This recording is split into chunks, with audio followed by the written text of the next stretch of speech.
అండి అందరికీ నమస్కారం. Welcome to my YouTube channel. ఈ వీడియోలో వచ్చేసి మనము ఏపీ ఉద్యోగులు మరియు పెన్షనర్ల ఇన్కమ్ ట్యాక్స్ డిపార్ట్మెంట్ నుంచి నోటీసులు అయితే వస్తున్నాయండి. సో దీనికి సంబంధించిన వివరాలు అయితే ఈ వీడియోలో తెలుస్తున్నాం. అలాగే చివరి తేదీ ప్రకటన కూడా చేశారండి. సో మార్చి 31గా అసలు మనం చేయవలసిన పని ఏమిటి, ఆ మెసేజ్ ఏమిటి, ఆ మెసేజ్ వచ్చిన వాళ్ళు ఏం చేయాలనే వివరాలు పూర్తిగా అయితే వీడియోలో తెలుస్తున్నాం. వీడియో అయితే ఎక్కడికైనా స్కిప్ చేయకుండా ఎండ్ వరకు చూడడం ద్వారా ఇన్ఫర్మేషన్ పూర్తిగా అర్థమవుతుంది.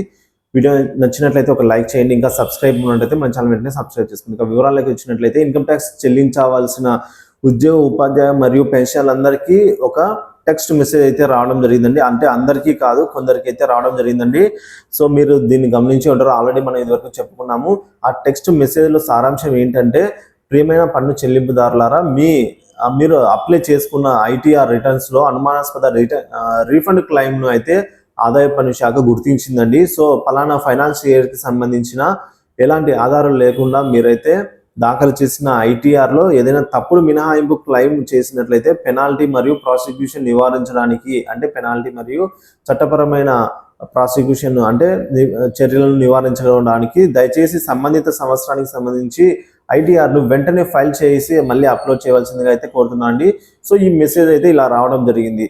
సో ఫైనాన్షియల్ 2021-22 కోసం అప్డేట్ చేసిన రిటర్న్ ఫైల్ని అయితే మనము చివరి తేదీ 31/2024 ఈ నెల 24వ తేదీ లోపల అయితే ఈ నెల 31వ తేదీ లోపల అయితే సబ్మిట్ చేయవలసి అయితే ఉంటుంది. సో దీనికోసం ఏం చేయాలని కంగారు పడవలసిన అవసరం అయితే ఏం లేదండి.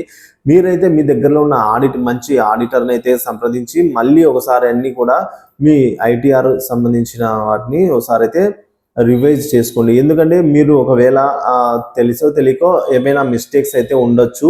సో అదైతే ఒకసారి సరి చేసుకోండి. లేదా వేరే వారితో చేయించినా సరే వారికి అంత అనుభవం లేక ఏమన్నా బై మిస్టేక్స్ ఏమైనా జరిగి ఉండొచ్చు. ఒకసారి మళ్ళీ రివైజ్ చేసి రిటర్న్స్ అయితే మళ్ళీ అప్లోడ్ అయితే చేయవలసి అయితే ఉందండి. ఇది మార్చి 31 లోపల అయితే తప్పనిసరిగా ఈ మెసేజ్ వచ్చిన వారందరూ కూడా అప్లై చేయండి. లేదంటే చట్టపరమైన చర్యలు, ఇంకా 200% పెనాల్టీ కూడా పడే అవకాశాలు ఉన్నాయి. ఆదాయ పన్ను శాఖ ఈ విధంగా అయితే అంటుందండి. ఇన్కమ్ ట్యాక్స్ డిపార్ట్మెంట్ పేరుతో రీఫండ్ తీసుకున్న కొంతమందికి ఈ విధంగా మెసేజ్ అయితే వచ్చింది.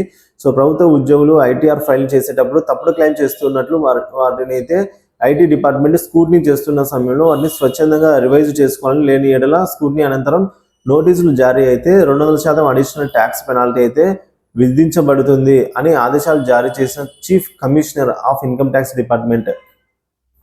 చూడండి, ఈ విధంగా అయితే మెసేజ్ వచ్చిన వారు తప్పనిసరిగా అయితే మళ్ళీ ఐటీఆర్ని రిటర్న్ దాఖలు చేసుకోవాల్సి అయితే ఉంది.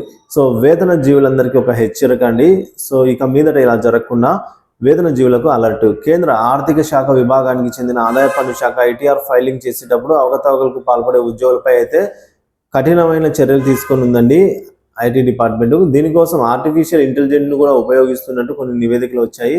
సో ఇవన్నీ మాన్యువల్గా కాదండి, ఏఐ సహాయంతో వాళ్ళైతే ఈ తప్పుడు అంటే రీఫండ్ క్లెయిమ్ చేసిన వాటిని కూడా అంటే ఆర్టిఫిషియల్ ఇంటెలిజెంట్తో వారైతే రివైజ్ చేపిస్తూ ఉన్నారు. కాబట్టి సో అదైతే సెకండ్స్లోనే ఒక్కొక్కరి ఐటీఆర్ని అదైతే దానికి ఉన్న ఇన్స్ట్రక్షన్స్ ప్రకారం అయితే చెక్ చేసి రిపోర్ట్ ఇవ్వడం జరుగుతుంది. సో ఆ విధంగా ఎక్కువ శాతం ఏమైనా మిస్టేక్స్ ఉంటే వారిని పై లిస్ట్లో తీసుకెళ్ళి చూపించడం ద్వారా, రెడ్ అలర్ట్ చూపించడం వాళ్ళైతే యాక్షన్ తీసుకునే దానికైతే అవకాశం అయితే ఉందండి ఐటీ డిపార్ట్మెంట్ వారు. ఇటీవల ఐటీ అధికారులు ట్యాక్స్ ఫైలింగ్ సమయంలో సమర్పించిన డాక్యుమెంట్లకు సంబంధించి ఆధారాలు చూపించమని శాలరీ ఉద్యోగులకు నోటీసులు అయితే జారీ చేసిన సందర్భం అండి. సో ఈ సందర్భంలో పన్ను ఎగువేతకు పాల్పడే వారిని గుర్తించడానికి ఆర్టిఫిషియల్ ఇంటెలిజెన్స్ సాంకేతికత అయితే ఉపయోగించుకుంటున్నారు ఐటీ డిపార్ట్మెంట్ వారు.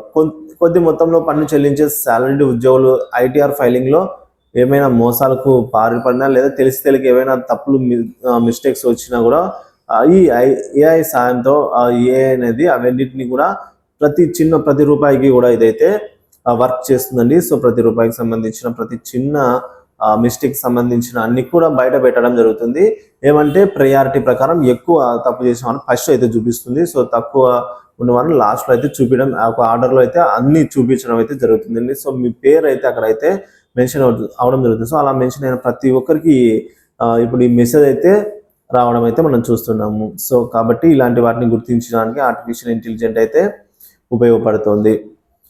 సో ఇదండి వాళ్ళ టాపిక్. ఇన్ఫర్మేషన్ నచ్చినట్లయితే వీడియో లైక్ చేయండి, షేర్ చేయండి. ఇలాంటి ఇన్ఫర్మేటివ్ వీడియోస్ కోసం మన ఛానల్ తప్పకుండా సబ్స్క్రైబ్ చేసుకుని ఫాలో అవ్వండి. Thank you for watching this video.